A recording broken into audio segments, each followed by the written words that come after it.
Divyastra channel में आज हम चर्चा करेंगे आत्मा के ब्लूप्रिंट यानी रोहिणी नक्षत्र के रहस्य के बारे में।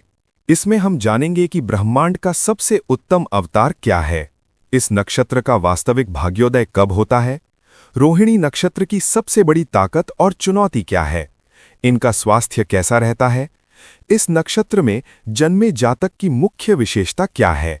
साथ ही अंत में जानेंगे आध्यात्मिक उपायों के बारे में, जिससे आप अपनी ऊर्जा को संतुलित कर सकें। तो आइए इस वीडियो के माध्यम से अपने जीवन के सारथी हम खुद बने। कल्पना कीजिए एक ऐसे व्यक्ति की जो किसी कमरे में आता है और वो कभी अपनी आवाज ऊंची नहीं करता। मतलब उसके चेहरे पर एक अजीब सी शांति है। बिल्कुल। लेकिन वो अनजाने में ही पूरे माहौल को अपने हिसाब से ढाल लेता है। वो बाहर से बिल्कुल शांत और सौम्य दिख रहा है, लेकिन अंदर ही अंदर उसका दिमाग किसी ग्रैंड मास्टर की तरफ 4D शतरंज की चालें सोच रहा है। सही बात है। और वो जीत भी रहा है। एग्जैक्टली। वो जीत भी रहा है। अक्सर हम सितारों और नक्षत्रों को सिर्फ पंचांग के पन्नों तक ही सीमित कर देते हैं, है ना? हाँ, ज्यादातर लोग यही करते हैं। लेकिन आज के इस गहरे विश्लेषण में हम एक ऐसे मनोवैज्ञानिक ब्लूप्रिंट को डिकोड कर रहे हैं जो किसी भी इंसान की आत्मा, उसके वर्ताव और उसकी सफलता की पूरी रूपरेखा तय करता है। तो आज हम बात कर रहे हैं आकाश मंडल के 27 नक्षत्रों के उस ताज की जिसे शिरोमणि कहा गया है, यानी रोहिणी नक्षत्र। बिल्कुल। तो चलिए इसे थोड़ा विस्तार से समझते हैं। मैं सच में बहुत उत्सुक हूं ये जानने के लिए कि ऐसा क्या है जो इसे शिरोमणि बनाता है। देखिए, इस विषय पर स्रोत सामग्री को पढ़ते हुए जो सबसे पहली चीज मेरा ध्यान खींचती है वो ये है कि शिरोमणि होने का अर्थ केवल श्रेष्ठ होना नहीं है। अच्छा जी, इसका असली मतलब उस अनूठी ऊर्जा से है जो सृजन यानी कुछ नया बनाने और पोषण, मतलब उसे पालने, हाँ, उसे पालने, इन दोनों को एक साथ संचालित करती है। अगर हम इस अध्ययन को गहराई से देखें तो पता चलता है कि रोहिणी जन्म के समय तारों की महज एक स्थिति नहीं है। तो फिर क्या है? ये एक पूरा का पूरा ऑपरेटिंग सिस्टम है। मतलब ये तय करता है कि कोई व्यक्ति बाहरी दुनिया के झमेलों के साथ कैसे जुड़ेगा और अपने भीतर उठने वाले भावनाओं के तूफानों को कैसे नेविगेट करेगा। एक ऑपरेटिंग सिस्टम। और इस सिस्टम का जो सबसे मुख्य प्रोसेसर है वो है चंद्रमा, है ना? बिल्कुल सही पकड़ा आपने। हमारे पास जो अध्ययन है उसमें स्पष्ट बताया गया है कि रोहिणी का मूल अर्थ लाल या तेजस्वी होता है। लेकिन जो चीज इस नक्षत्र को गेम चेंजर बनाती है वो ये है कि यहाँ चंद्रमा अपनी उच्च अवस्था में होता है, जिसे अंग्रेजी में एक्सॉल्टेड कहते हैं। हाँ, एग्जैक्टली। अब देखिए, चंद्रमा का काम है मन और भावनाओं को कंट्रोल करना। तो मेरे दिमाग में इसे लेकर एक उपमा आ रही है। मैं सोच रही थी कि बताइए, क्या चंद्रमा का उच्च होना ऐसा है जैसे किसी स्मार्टफोन की बैटरी हमेशा 100% पर लॉक हो जाए और उसका प्रोसेसर अपनी सबसे बेहतरीन स्पीड पर बिना किसी लैग के काम कर रहा हो। अरे वाह, ये उपमा असल में उस उच्च अवस्था के पूरे मैकेनिज्म को बहुत अच्छे से समझाती है ना? मतलब कोई हैंग नहीं हो रहा। एग्जैक्टली। जब प्रोसेसर बिना किसी लैग के काम कर रहा है तो इसका मनोवैज्ञानिक अर्थ ये है कि मन के भीतर कोई धुंधलापन या कंफ्यूजन नहीं है। आमतौर पर क्या होता है, इंसान अपनी ही भावनाओं की जाल में उलझकर गलत फैसले लेता है ना? बिल्कुल, हम सब करते हैं ऐसा। लेकिन उच्च चंद्रमा का अर्थ है भावनाओं की एकदम पूर्ण स्पष्टता। रिसर्च में यहाँ जो बात सबसे दिलचस्प है वो ये कि इसका सबसे सशक्त उदाहरण भगवान श्री कृष्ण के अवतार के रूप में दिया गया है। ओहो, श्री कृष्ण। हाँ, भाद्रपद मास के कृष्ण पक्ष की अष्टमी को आधी रात में जब उनका जन्म हुआ तब यही रोहिणी नक्षत्र उदित था। लेकिन यहाँ एक सवाल उठता है। पूछिए। मतलब जब भी श्री कृष्ण की बात आती है तो हमारे दिमाग में बांसुरी, प्रेम, गोपियां, ये सब आता है। एक बेहद कोमल छवि उभरती है। सही कहा। तो कोई ये सोच सकता है कि अगर ये नक्षत्र सिर्फ कोमलता और प्रेम का प्रतीक है तो ये इस आधुनिक दुनिया की कठोर प्रतिस्पर्धा में इंसान को कमजोर नहीं बना देगा? और यहीं पर इस ऊर्जा को समझने में लोग सबसे बड़ी भूल कर जाते हैं। अच्छा जी, लेख में स्पष्ट रूप से रणनीतिक सफलता या टैक्टिकल सक्सेस का जिक्र किया गया है। श्री कृष्ण केवल एक बांसुरी बजाने वाले कोमल अवतार नहीं थे। हाँ, वो तो महाभारत के सबसे चतुर रणनीतिकार भी थे। बिल्कुल। रोहिणी की उच्च ऊर्जा व्यक्ति को केवल भावुक या कलात्मक नहीं बनाती, जब आपका मन उस 100% बैटरी वाले प्रोसेसर की तरह पूरी तरह स्पष्ट होता है, तब आप पैनिक नहीं करते। क्लैरिटी रहती है। हाँ, ये ऊर्जा जीवन के सबसे जटिल और खतरनाक मोड़ों पर एक तेज बुद्धि, वाक्पटुता और कूटनीति का वरदान देती है। आप सामने वाले को अपनी बातों से निहत्था कर देते हैं। मतलब बिना लड़े जीत जाना है। एकदम सही। ये सिखाती है कि दुनिया की सबसे हिंसक और बड़ी लड़ाइयां अत्यंत शांत दिमाग और सौम्यता के साथ भी जीती जा सकती हैं। मतलब ये एक ऐसा हथियार है जो म्यान में तो फूलों से सजा हुआ दिखता है, हाँ, लेकिन उसकी धार सबसे तेज है। बिल्कुल। अच्छा, अंदर की इस रणनीतिक स्पष्टता से अगर हम बाहरी दुनिया की तरफ मुड़े तो इसी अध्ययन में ऐसे व्यक्तियों के बाहरी व्यक्तित्व के लिए चुंबकीय आकर्षण या मैग्नेटिक प्रेजेंस शब्द का इस्तेमाल हुआ है। जी बिल्कुल हुआ है। उसमें कहा गया है कि इनकी आंखें बड़ी, चमकदार और भावपूर्ण होती हैं। पुरुषों में एक स्वाभाविक आत्मविश्वास दिखता है और महिलाओं में एक गरिमामयी शालीनता। लेकिन मेरा एक प्रैक्टिकल सवाल है, मतलब अगर कोई इंसान शारीरिक रूप से जो आजकल के टिपिकल ब्यूटी स्टैंडर्ड्स हैं उनके हिसाब से बहुत आकर्षक ना भी हो, हाँ समझ रहा हूँ आपकी बात, तो क्या तब भी ये प्रभाव काम करेगा? क्या यह आकर्षण सिर्फ एक अच्छे चेहरे का है या इसके पीछे इमोशनल इंटेलिजेंस का कोई गहरा विज्ञान है? देखिए, ये आकर्षण महज शारीरिक बनावट का बिल्कुल नहीं है। इस रिसर्च में एक बहुत ही सटीक मनोवैज्ञानिक शब्द का प्रयोग किया गया है, ग्रहणशीलता, या जिसे रिसेप्टिविटी कहते हैं। रिसेप्टिविटी। हाँ, इसे समझने के लिए चंद्रमा और समुद्र की लहरों का उदाहरण लेते हैं। ठीक है। चंद्रमा आसमान में बिल्कुल शांत रहता है, वो कोई शोर नहीं मचाता, कोई प्रयास करता हुआ नहीं दिखता। हाँ, बस चमकता है। लेकिन उसकी उस शांत उपस्थिति में इतनी गुरुत्वाकर्षण शक्ति होती है कि वो विशाल समुद्र की अनियंत्रित लहरों को अपनी ओर खींच लेता है। ओहो, क्या बात है। रोहिणी का आकर्षण उसी गुरुत्वाकर्षण की तरह काम करता है। तो ये गुरुत्वाकर्षण लोगों के बीच कैसे काम करता है? मतलब एक इंसान दूसरे इंसान को लहरों की तरह कैसे खींचता है? ये उनकी शारीरिक बनावट से ज्यादा उनकी ऑरा और सामने वाले को बिना जज किए सुनने की क्षमता है।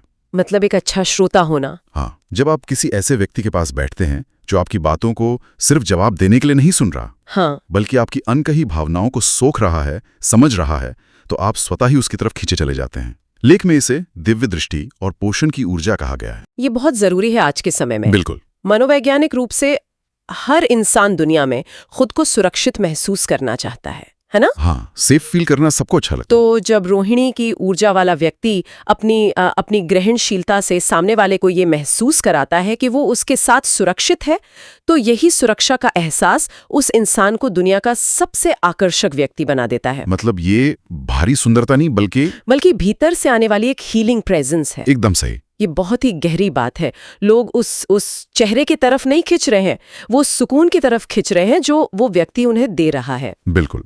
लेकिन अब इस सुकून और आकर्षण को अगर हम आज की इस भाग दौड़ भरी कॉर्पोरेट दुनिया या करियर के पैमाने पर तौलें तो एक बहुत बड़ा कंट्रास्ट दिखाई देता है। वो क्या? लेख में रोहिणी के प्रतीक चिन्ह के रूप में बैलगाड़ी या रथ का उल्लेख किया गया है, हाँ, जो भौतिक गति और निरंतर विकास को दर्शाता है। अब कोई भी इंसान जब बैलगाड़ी सुनता है तो उसे लगता है कि यार ये तो बहुत ही धीमी गति है। स्वाभाविक है, आजकल फास्ट पेस का जमाना है। वही तो, आज जहां हर किसी को रातों रात 30 अंडर 30 की लिस्ट में आना है, वहां इस बैलगाड़ी की गति का क्या मतलब है? क्या ये लोग जीवन की रेस में शुरुआत में ही पिछड़ जाते हैं? देखिए, बाहर से देखने पर यह धीमापन लग सकता है, लेकिन अगर हम इसे बड़े परिप्रेक्ष्य में देखें तो अध्ययन में इसे स्थायी नींव बनाने की प्रक्रिया बताया गया है। स्थायी नींव मतलब सॉलिड फाउंडेशन। बिल्कुल। अगर आप बुलेट ट्रेन की रफ्तार से एक ऐसा महल बनाएं जिसकी नींव ही कमजोर हो, तो पहली आंधी में वो गिर जाएगा। हाँ, वो तो है। यहाँ कोई शॉर्टकट नहीं है। इसे एक ऐसे बीज के रूप में समझाया गया है जो मिट्टी के भीतर लंबा समय बिताता है, धीरे धीरे पोषण लेता है और अपनी जड़ें इतनी गहरी कर लेता है कि जब वो विशाल वृक्ष बनता है तो कोई तूफान उसे उखाड़ नहीं पाता। बैलगाड़ी या रथ के पहिए की खूबी यह है कि वो लगातार चलता है, उसमें ठहराव नहीं है। मतलब ये कछुए और खरगोश वाली रेस का कछुआ है। आप ऐसा कह सकती हैं। ये अचानक मिलने वाली रैपिड सफलता नहीं है जो एक वायरल वीडियो की तरह रातों रात आए और अगली सुबह लोग उसे भूल जाएं। ये सस्टेनेबल ग्रोथ है। इसका मतलब है कि ये वो लोग नहीं हैं जो किसी ट्रेंड के पीछे भागकर कुछ दिनों का मुनाफा कमा लें। ये ईंट दर ईंट अपना साम्राज्य खड़े करने वाले लोग हैं। एकदम सही। और इसी वजह से नौकरी के बंदी बंधाई व्यवस्था के बजाय ये लोग स्वतंत्र व्यापार या बिजनेस में कहीं अधिक सफल होते हैं। अच्छा, व्यापार में? जी। इसके पीछे का कारण बहुत स्पष्ट है। इस नक्षत्र की राशि वृषभ है, जिसका स्वामी शुक्र है, ओके। और नक्षत्र का अपना स्वामी चंद्रमा है। अब देखिए, चंद्रमा यानी पोषण और जनसंपर्क, और शुक्र यानी विलासिता और सौंदर्य। मतलब ब्यूटी और नर्चरिंग का कॉम्बो। बिल्कुल। जब ये दोनों ऊर्जाएं मिलती हैं तो ये व्यक्ति लग्जरी आइटम्स, डेयरी प्रोडक्ट्स, उच्च कोटि के फैशन, आभूषण, कृषि और कला से जुड़े क्षेत्रों में स्वाभाविक रूप से हावी हो जाते हैं। क्योंकि उन्हें पता होता है कि लोगों को क्या चाहिए और उससे सबसे सुंदर तरीके से कैसे पेश करना है। एकदम। और इसी संदर्भ में रिसर्च में एक बहुत ही महत्वपूर्ण डेटा पॉइंट दिया गया है, 36वें वर्ष का टर्निंग पॉइंट। 36 साल की उम्र। हाँ। बहुत से लोग जो अभी अपने 20 या 30 के दशक में संघर्ष करें, उनके लिए 36 साल तक इंतजार करना शायद थोड़ा हताश करने वाला हो सकता है। लेकिन ये इंतजार नहीं है, ये तैयारी है। तैयारी? जी। 36 वर्ष की आयु इन जातकों के लिए एक बहुत बड़ा मनोवैज्ञानिक और भौतिक मील का पत्थर साबित होती है।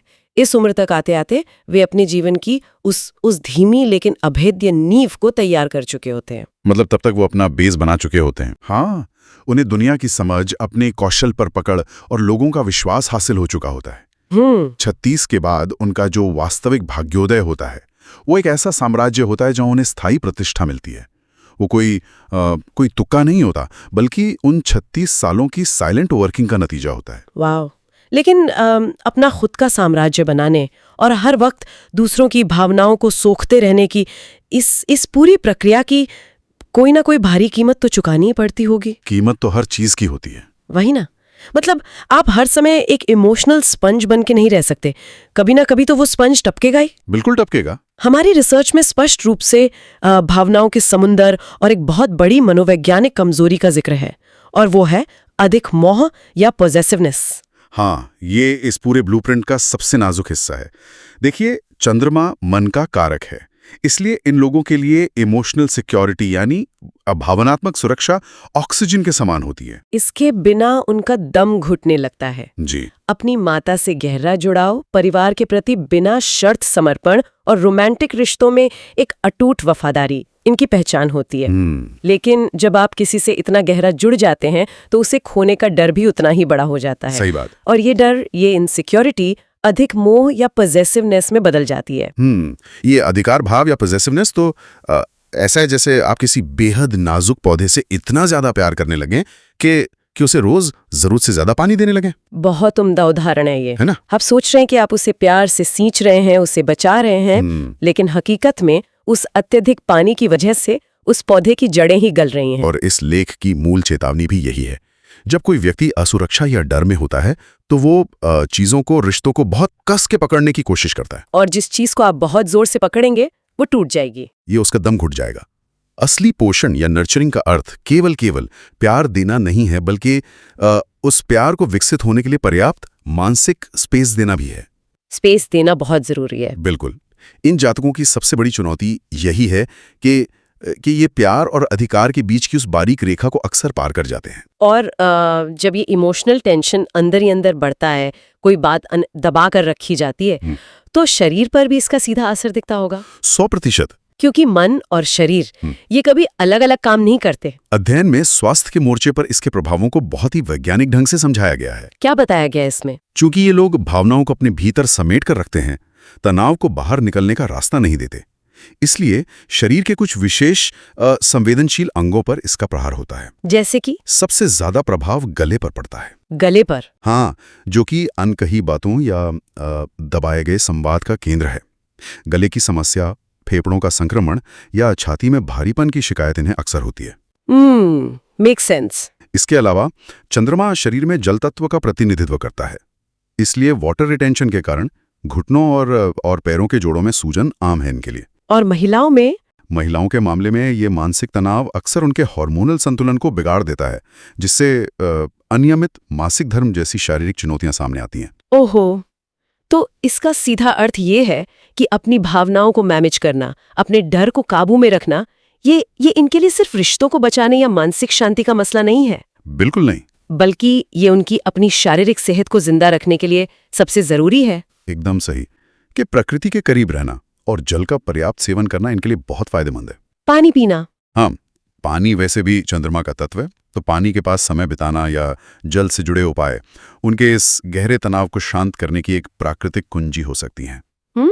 स्पष्ट उपाय और निष्कर्ष भी दिए गए होंगे। हाँ, इस रिसर्च के अंतिम हिस्से में कुछ बहुत ही व्यवहारिक और आध्यात्मिक उपाय बताए गए हैं। जैसे कि मानसिक शांति और विचारों के तूफान को थामने के लिए ओम ब्रह्म्याय नमः या ओम चंद्राय नमः मंत्र का जाप करना। इसके पीछे का विज्ञान ये है कि ध्वनि की तरंगें मन के उस उच्च चंद्रमा को भटकने से रोकती हैं, मतलब उसे फोकस में लाती हैं। बिल्कुल। इसके अलावा शिव उपासना, विशेषकर शिवलिंग पर दूध और जल अर्पित करना, इनके लिए बहुत कल्याणकारी माना गया है। इसके पीछे क्या तर्क दिया गया है? तर्क ये है कि शिव ही चंद्रमा को यानी उस मन को अपने सिर पर धारण करके स्थिर करते हैं। अच्छा, ये तो बहुत सुंदर व्याख्या है। और मैंने ध्यान दिया कि इसमें खान पान को लेकर भी एक बहुत सख्त हिदायत दी गई है स्रोत सामग्री में। हाँ, सोमवार का व्रत रखना तो है ही, लेकिन साथ में कुछ विशेष चीजों से पूरी तरह दूर रहने को कहा गया है। ये इस पूरे अध्ययन का एक बहुत ही क्रिटिकल पॉइंट है। इन जातकों को तामसिक भोजन यानी मांसाहार और शराब से पूरी तरह दूर रहने की सलाह दी गई है। इसके पीछे क्या साइकोलॉजी है? ऐसा इसलिए नहीं कि ये कोई कर्मकांड है, हाँ। बल्कि इसके पीछे गहरा मनोविज्ञान है। वही, जैसा कि हमने चर्चा की, इनकी मानसिक ऊर्जा बहुत ग्रहणशील या रिसेप्टिव होती है। हाँ, स्पंज वाली बात। एग्जैक्टली। वे एक स्पंज की तरह है। जब वे तामसिक चीजें या शराब का सेवन करते हैं तो वे सिर्फ एक पदार्थ को नहीं सोख रहे होते, तो और क्या सोखते हैं? वे उसके साथ जुड़ी नकारात्मक ऊर्जा और अचेतनता को भी सोख लेते हैं। इससे उनके मन की वो जो 100% स्पष्टता थी ना, वो तुरंत धुंधली पड़ जाती है। मतलब उनका प्रोसेसर स्लो हो जाता है। बिल्कुल। कुल मिलाकर उनके जीवन का सबसे बड़ा निष्कर्ष यही है कि अपने जीवन के रथ का सच्चा सारथी बनने के लिए उन्हें अपने क्रोध और उस अधिक लगाव या पॉसेसिवनेस पर हर हाल में नियंत्रण रखना होगा। ये पूरी चर्चा सच में एक बहुत बड़ा नजरिया बदलती है। बिल्कुल। हमने देखा कि कैसे चंद्रमा की वो शांत लेकिन गुरुत्वाकर्षण से भरी ऊर्जा केवल बाहरी सुंदरता नहीं है, ये कूटनीति है, ये जीवन में धीरे धीरे लेकिन ठोस तरीके से आगे बढ़ने की कला है और ये दूसरों की भावनाओं के समंदर में तैरने की क्षमता है। एकदम सही। आशा है कि आज की दिव्यास्त्र चर्चा आपके जीवन को एक नई दिशा की ओर बढ़ने में सहायक होगी। ये जानकारी आपको कैसी लगी, कमेंट में अवश्य बताइएगा। चैनल को सब्सक्राइब करें और वीडियो को अन्य जनों को भी भेजें, उन्हें भी लाभ होगा। अंत में आपको सादर प्रणाम।